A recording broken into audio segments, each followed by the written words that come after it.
guys, and welcome back to my channel. It's your girl Rikki Lee here. I just wanted to do a chit chat catch up with you guys because it really has been so long since I've sat down in front of the camera and just like talk to you guys, giving you an update on what's going on in my life. I feel like in the past year, God has uprooted everything that I knew, and He required me to be made new. He said you need to plant new seeds because what you thought you were supposed to bloom into, that's not what I have for you anymore. And that was the hardest realization because I thought I knew what my plans were. I had my plans made, and God hears our plans and He just laughs. And so I have planted so many seeds in so many different areas. I was looking to have the most fruitful harvest post-graduation, and then everything just kind of flipped over on top of itself. I sat through so much to be able to sit in this very seat, and I'm very blessed. And I feel like I'm equipped mentally, spiritually, physically, and to be here now. Because if I had arrived here any sooner or any later, I would have missed my mark. And I'd like to say thank you to every single last one of you for being so supportive throughout the years. I started this journey at 13 years old.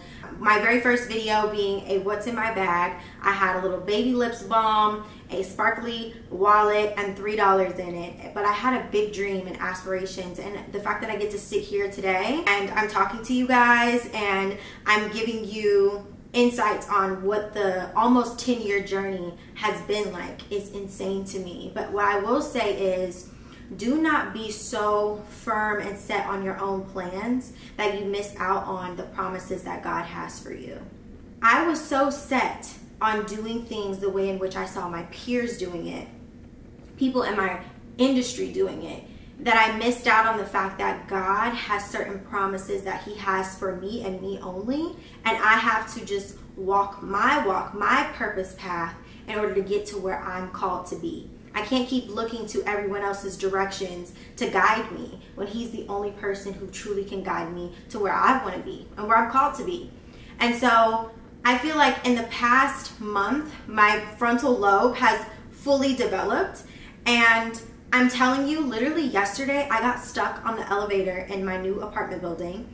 And in any other instance, had it been a month ago, had it been a year ago, had it been, shoot, even a couple of weeks ago, I don't think I would have been mentally equipped to handle a situation like that. I probably would have come out scarred, bruised. I just wouldn't be the same.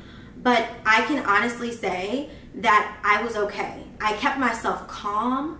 And I just kept reminding myself to keep my mindset on the outcome that I wanted. The outcome that I wanted was to get out of there safely, in one piece, and I wanted to get back to my family. Because in the elevator, I had no service, so I couldn't even notify my mom or my sister that I was stuck in the elevator, for one. I was on the phone with the fire department, like through their intercom in the elevator, but the communication was like, it was muffled. I couldn't really hear her, but I knew she was helping me, but it was like I couldn't really hear what she was saying. I couldn't really hear how long it was going to be before help would arrive. And it kind of reminded me of like what my relationship is like with God. And for many of us, that's what it's like. It's like we know we can dial in, we know we can ask for His help, but it's so hard to hear how He's going to help us. It's so hard to hear when the help is going to come. It's like we hear everything else, we get all the other signs, but it's like we have to put together kind of for ourselves what the strategy is going to be to get us to where we are, because we really don't know what they have in store for us to get us out of the situation. And same with God. And so think about when you pray, instead of just praying and worrying, you need to pray and work, because worrying without work is pointless. You're literally just mustering yourself up and thinking of all these scenarios, but you're not even doing anything to help yourself out of the situation. Had I just sat there and just been stuck and just crying and not communicating with the first responder or trying to press different buttons to open the door, I probably would not have gotten out of the elevator as fast as I did. I was only in there for 30 minutes. The woman who worked at the front desk ended up coming to the elevator. She was sitting on the other side, just talking to me, and she tried to open it and it opened.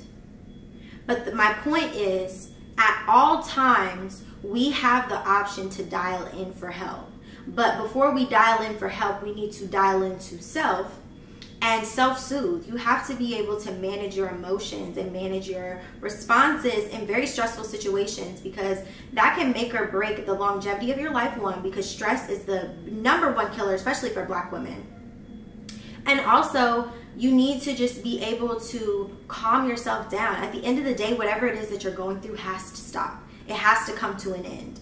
And knowing that, and being in the middle of something that's making me uncomfortable, but knowing at the end of the day, this is going to stop, the end is going to be near, and I'm going to be fine, that gives me reassurance that, like, I can either go through this experience with a positive attitude, with a posture of grace and faith that can give you a insurmountable amount of peace during the storm, or you can sit there and worry and cry and be upset and get your blood pressure all up and just be all flustered to the point where you can't even be proactive in the midst of things to help you get out of it.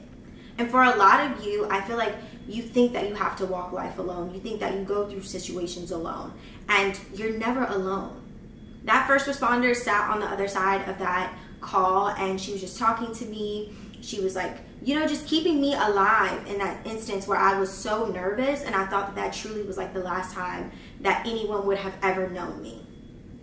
And that's the same thing in life. Like, you have so many circumstances, like your car may get repossessed, you might lose your apartment, you might lose a family member. Like, there's so many different things that can happen in life that can possibly rob you of your humanity, that can steal your faith, steal your spirit. But you have to stand firm and fight back and say, no, like, I'm not going to allow you to take my spirit away from me, because although I go through storms, I do know that at the end of the day, the clouds have to part, and I will have an insurmountable amount of peace in my life. And so at the end of the day, because I know that's coming, why can't I have peace now? Like, yesterday was truly the proof that I have found peace and I have found joy in my heart, and that there is nothing, there's literally like, and I said this in my vlog, and it was so funny because I feel like God tests me anytime that I say something like that. And I get stuck in an elevator and my faith is tested. And I remind God that, no, I believe in you. I believe that in any situation, you will get me out. You will bring me peace, and I will have joy. And I just live by that every single day, because when I tell you, the more and more we get into adulthood, the more and more I understand why our elders used to be shouting in church, why people are having praise breaks and crying and shouting out during sermons, because if it had not been for the Lord, I don't know where I would be. I don't know where I would be. For 5 months after graduation, I was forced to be still in a way that I've never been still in my life. I had to sit with the fact that I was unemployed. I had to sit with the fact that I was not even a prospect for any roles that I really, really wanted, that I felt like I was deserving of. And that was a really tough pill to swallow, because at that point in my life, I thought that all of my work is what was going to get me success. But truly, my success comes from my favor with God. And it's the same for you.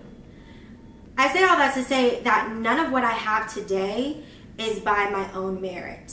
It is by the community that God has given me. It is by the resources that He has given me. It is by the favor He has given me, and the way in which He whispers in the ears of people who can give me opportunities. And that's where I am today. And I no longer can question anything. If I don't get something, if I do get something, if this doesn't work out, like, at this point, I have so much peace, and I trust Him so much with my life and with my purpose path, that if I look at something and He says no, I'm like, okay. Like, I'm not even gonna fight it, because when you fight it, that's when you go through, like, it's one thing to go through storms in life, that's normal. But I feel like when you are constantly fighting back with God against what your calling is, you are going to go through it. He is going to throw hail, tsunamis, winds, all types of things at you to remind you and get you to wake up and be like, oh, wait a minute, this isn't me. This is not me.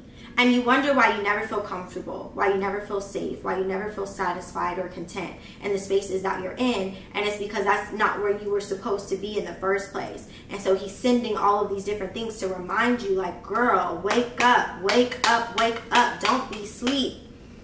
Don't sleep on yourself. Don't sleep on your dreams. Like, you always said you wanted more. And it's just so beautiful that we serve a God like that, who will remind you of who you are when you forget. He will send you people. He will send you opportunities. He will send you raises, just to remind you to plant that seed again, that, like, babe, what I have for you is so much more than what the world is offering to you. And are you willing to take that step? And I feel like in 2022, I took that step.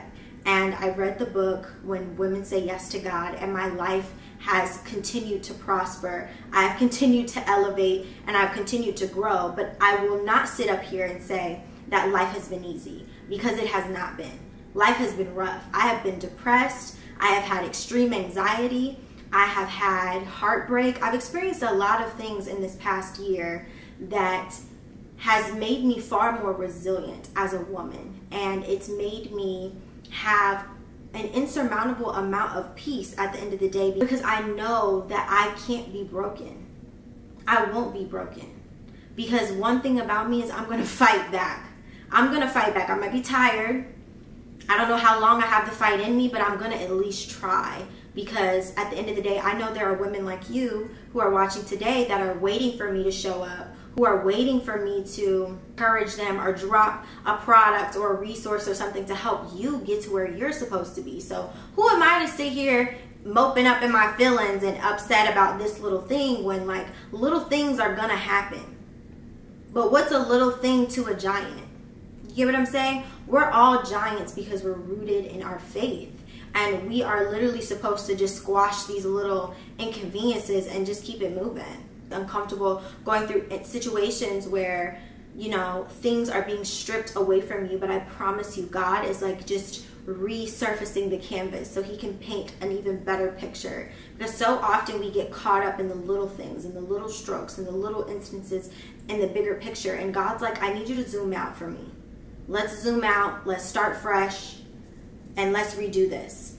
And then you see, stroke by stroke, how much more grand the bigger picture becomes, because he's now at the center of all of your work, and everything starts to become a masterpiece. And that's how I want my life to be. So I was just live yesterday, and someone asked me about how I feel about people perceiving me, and I said, I don't necessarily feel like most people. Most people will say, like, oh, I don't care how people perceive me. I do care how people perceive me. I want, when you look at me, to know that God is good, that God is amazing, that God is great, that despite growing up in a single parent household, despite having a multitude of insecurities, growing up with obesity, being a dark chocolate girl, and in spaces where that was not desirable, being short, just being shy, but at the same time extremely outgoing, just being on the extremes of so many spectrums. Like, in spite of all of that, being able to sit here, I want you to know that God is good. That's the perception that I want you to have. I don't want you to feel as though being a woman of God has to look like my walk, because everyone's walk is different. But I want you to know that the walk can be done with ease.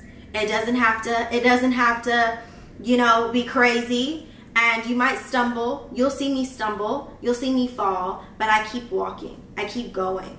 And that's what I want people to perceive my life to be as. Is like, this is a girl who grinds, but also believes just as much.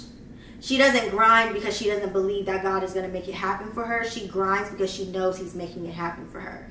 And so she's working alongside him each and every day to open more and more and more and more doors for women that look like her. That's what I want the perception to be. So when you look at your life and what you want to happen, how you want people to perceive you, how you want people to receive you, that's what's most important. And today, at 22 years old, living in Chicago and trying to balance working a 9-to-5 was also growing and scaling a business, it feels like I'm walking on air. It didn't feel that way 5 months ago. But it feels like I'm walking on air today because I took the time before I even got to live my life as though I had already been blessed. And that is something that we all can, and that's something that we all have to take into consideration these days. Stop trying to wait until you get the apartment, to wait until you get the car, to wait until you get the increase, to walk as though you are blessed, because you're blessed today. When you're able to manage the little that you have, I promise you God will give you more. And so about 60 days before I started my new job, I started budgeting. I figured out, how can I start budgeting the little $500 that I got right now until I start work to you know, put me in a position where I can be successful when I do have a lot of money. You get what I'm saying? I said, what can I do with my free time now that I have not much to do? What systems and, you know, routines can I put in place so that when I am busy, I already have the mindset that these things are important. These things are pillars in my life. And no matter how busy I get, I can't move them around. And so while I was unemployed, I made sure to start jumping rope. I made sure to start doing devotionals. I made sure to do that 40-day fast. I made sure to start a vitamin regimen. Like, I started to do the things that I knew would be vital for the person that I was becoming. I'm gonna be busy. My load is rather light right now, and it's intentional because I want to live I want to live a light fall, winter. Like, I just want to take it easy. But I knew that in order to be her, I needed to take care of her. I needed to really, really take care of her in ways that I didn't take care of college Rikki, in ways that I didn't take care of high school Rikki. I was so busy trying to be the productive girl that I forgot just how important it is to just be a girl and just be God's girl. In order for me to thrive, I need to start centering the things that bring me joy. And I need to find people that bring me joy. I need to find a church that brings me joy. I need to find, like, I was very intentional about finding those things as soon as I got here. And I met with my mentor, and I was just telling him how I was very intentional about, as soon as I got here, finding a church home, finding women that have the same values as me, and just going into the places that I love and reworking it to think that, okay, if I go into the places that I love, likely other people love it just as much as I do, and then we can just like kind of reverse engineer finding friends instead of just like finding friends online and then finding out that like you guys really aren't into the same things. And I feel like that's what I did in college. Like, I went about finding community through community, and a lot of the times it wasn't that our values didn't align, our interests didn't align, and I felt like I wasn't able to truly thrive and go full out into the things that I love because I didn't find my people who love those same things. At this point in my life, that's what I'm really driving as the most important for me, is finding community that values the same things, that has the same interests, and just, you know, has the same pace of living. Like, I feel as though in Chicago, most women are pretty busy. And I love that, because I am not the friend that we have to talk 24/7. We actually can talk once a week, and it will be just as quality of a friendship rather than us having to keep up each and every day 5,000 times a day. Like, I'm just not that person anymore for any of my friends, honestly. And I like it that way. I really do. And I didn't know that that's what I craved or what I needed out of friendships, but that's where I am now. And I'm thriving in all of my friendships, and it just brings me so much joy to see them. And we have actual quality check-ins, and I get to know about work. I get to know about their life, their dating situations, like all of that. It's like a very quality, like, little like friendcation with people anytime that I catch up with them, and it's amazing. So the most important thing that you can do before you ask God for the big break or the increase or the new job, the new apartment, or any of those things, you have to show him that you can manage the things that you have now. Because how is he going to increase the things in your life if you can't even manage the things that you have now? It's the same thing with work. I was talking to my boss, and I was asking him about how did he feel about me being on a certain type of book of clients. And he said, well, I think as of right now, your skill set is phenomenal for that type of client, but it's based on need. However, if you can type up for me the reasons why you feel as though you would be perfect to fulfill that role, then by all means, let me know. And that just put into perspective for me so many things. Because we are so quick to open our mouths and ask for something without even thinking like, why? Like, why do you want that? And not only why do you want that, but why do you think you deserve that? And we don't serve a God where we have to tell him like, oh, I'm deserving of this because favor doesn't really necessarily work like that. I think it's always important to show God gratitude. And the way in which you show him gratitude and contentment is by managing the things that you have now, stewarding the things that you have now, developing routines and systems that model how he would, and incorporating that in your life. God is close to cleanliness, keeping your home clean, keeping everything refreshed and organized as much as you can, making sure that your relationships with people are not messy, that those are clean and pure too. That's a great way to manage the little that you have now if you're going to him and asking for an increase. And then taking inventory with self and saying, okay, why do I feel like I deserve this increase? Why do I feel like I'm ready for this increase? And you may not be able to answer that question for yourself. And I feel like God answers it for us by putting us into different scenarios and situations and testing our faith, testing our management skills, our time management skills, our productivity. There are so many ways that a lot of us show him we're not ready. And so that's why it doesn't come. But when it comes, it's right on time because you've shown him that you're ready and that the increase will not die. The increase will not minimize because of your stupidity. And so many of us, including myself, like I ask for increases in life. And like increase this, increase that. I want more bookings. I want this, I want that. And then I mismanage my money. I'm seeing thousands of dollars come in, but I'm also seeing thousands of dollars quickly go out. And I'm just like, why is this happening to me? But it's because I never learned proper money management. I never learned that. I never learned that. My mom is a shopaholic. And the most beautiful thing happened over the weekend. She texted me on Friday and she said to me, hey, Rikki, can you send me your budget sheet? I would like to use it. And that's when I knew I made it in life. I truly made it in life because that is like, oh man, that just like, I wanted to cry when I saw that because my mom is not the best at managing money. She never talked about a savings.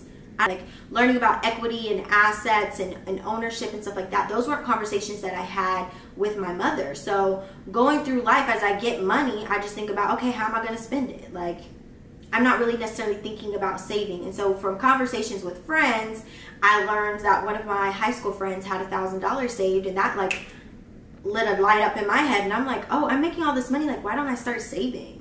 So I started saving, and then I became a very aggressive saver. And one semester I saved $5,000 and I put it down on my first car.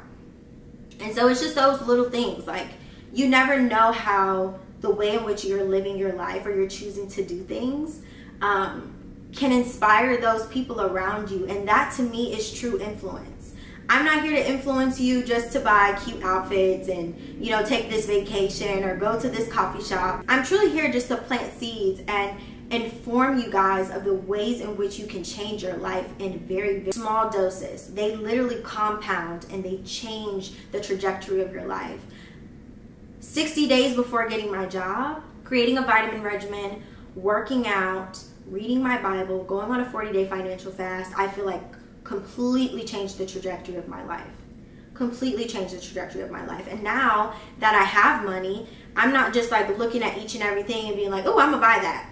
I'm like, okay, do you really need it? And what do you really need it for? It's just like I approach things completely differently now. And it's not that I look back on my old self and I look down on her because she didn't know any better. Like she just genuinely didn't know any better. And I wouldn't go back and change anything. We all have to go through phases of irresponsibility and ignorance in order to come to a point where we know more and so we can do better. So I don't look to anyone who spends their money in ways in which they do, or lives in the world in the way in which they do, or does anything that they do in the way in which they do. Like, I don't look at anybody's life the way in which they're living it and frown upon it. It's just like, that's where you are right now. And when you know more, you'll do better. But for right now, I'm sure you don't know more. So like, how can I be mad at you for not doing better for yourself? And right now, you're probably to yourself doing really good. For me, back then, I thought I was hot shit. I thought I was doing it, okay? I was doing it and doing it and doing it. But then I woke up and I realized, okay, babe, this is not really doing it, okay? You don't have anything saved. You have a little bit of credit card debt, and you shouldn't have any at all. You've been very irresponsible, and you need to really back in. And sometimes you just got to snatch yourself up. And sometimes God will snatch you up, and he will take a lot of the things that you have gained away from you to remind you that the way in which you're living is not sustainable. And so many of us get so offended, we get so hurt, you're just like down in the dumps, you're depressed, and I was one of them. I'm like, baby, I'm used to getting to the money, so I'm confused why you got me sitting up here without for 5 months, God. This is not like you. And it wasn't even like I stopped working. You guys saw my vlogs. I was continuously working. I was doing subcontracting work. I had been working with a school district. But all of that money that I was working for, I wasn't getting right now. I had to wait 3 and 6 months to receive funds. So it's just like sometimes God removes a lot of the things from our lives that essentially become idols. And it wasn't money that was the idol. The idol for me was my work ethic. I thought through my own hard work, that's why I was being blessed. And oh, did he remind me. He said, baby girl, you thought it was them. You thought it was you. It's not them or you. It's me. It's me who's making you blessed. And so let me tell you, I'll delay the blessing until you acknowledge me. And then I had to sit back and I was like, okay, wait, you kind of ate that one. Right, I heard you loud and clear. I need to acknowledge you, and I'm going to acknowledge you every day from here on out, because I don't want to have to wait on my blessings. And so many of us, because of the person that you're dating, because of the friends that you have, because of the places you keep going into, you keep delaying your blessing. You keep showing him that you're not ready. And he's like, if you just change that one little habit, this all could be different. And so the biggest thing for me moving into the next season of my life, this new chapter here in Chicago, is recognizing and understanding that every single choice that we make matters. So many of us think that, you know, oh, the food that I eat doesn't matter. The clothes that I wear don't matter. Cleaning my house doesn't matter. But that affects you. Maybe not today, but it's going to have an effect someday. And so when things start to compound and you start to feel like, from the food situation, that your gut feels like shit, and every single day your stomach is hurting, and it's affecting your social life, it's affecting your skin, it's affecting your weight. Now you're having to sit back and reel it back in and be like, oh wait, maybe I should care about the food that I'm eating. The same goes for the places that you're frequenting in. You keep going into these same clubs and these same environments with people who you know no longer serve you. You keep having to brush shoulders with people who have really bad energy, that are throwing you off, that you previously have beef with. Like, it's not good for your mental health, and it's not helping you elevate, because you're staying in a low vibrational state by having to interact with things that are upsetting your nervous system. And so over time, you will start to stray away from who you are, because you have to keep going low to meet these people where they're at. I'm talking to somebody right now. I'm talking to somebody right now. Yes, I'm clocking your tea, because it's ridiculous. It's ridiculous. It's like, why would you do that to yourself? And then you have scenarios where you continue to stay in a relationship with a person who you know is robbing you of your light, who you know is consistently causing you to question who you are, because he keeps just trying to minimize your greatness. He keeps trying to plant seeds of insecurity into you by cheating on you and talking to all these other girls in front of your face to make you feel like you're less than, when he knows that you're truly it, but he's really insecure. I'm clocking someone's tea right now. Can I keep going? Should I give more examples? But it's like you delay your blessings because you continue to stray more and more and more and more away from who you were, because you can't break the chain that you have to whatever this thing is, whether it's food, a habit, a place, a person. And it's like, I pray today that any chains that you have on you right now, that you can relinquish them right away, that you can just let them go. You can break them right now and be set free. Because when I tell you God has started to break every chain in my life that was weighing me down, that were anchors and keeping me in a low vibrational state, that wouldn't allow me to free my mind up, to be creative, to show up and do the things that I actually love, because I'm so busy dealing with this and dealing with that and being in this space and hearing this and hearing, like, it was just too much. And so he silenced all of the noise. He said, hush. He silenced everything.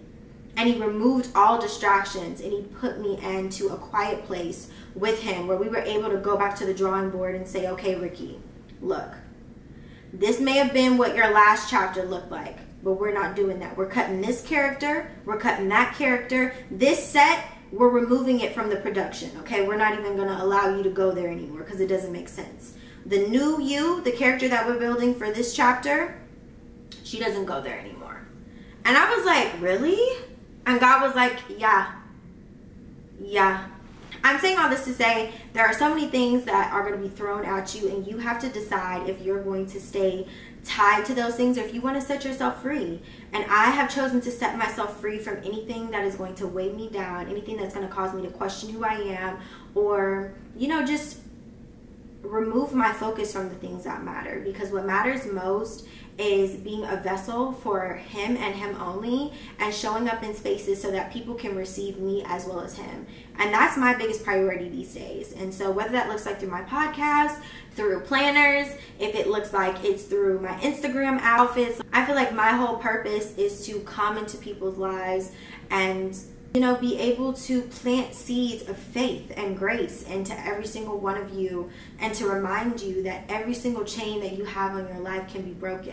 You can break any of those chains and be free. I hope you guys enjoyed this little life update video, and I'm hoping that I can do more sit down videos like this. And I'll see you guys next time.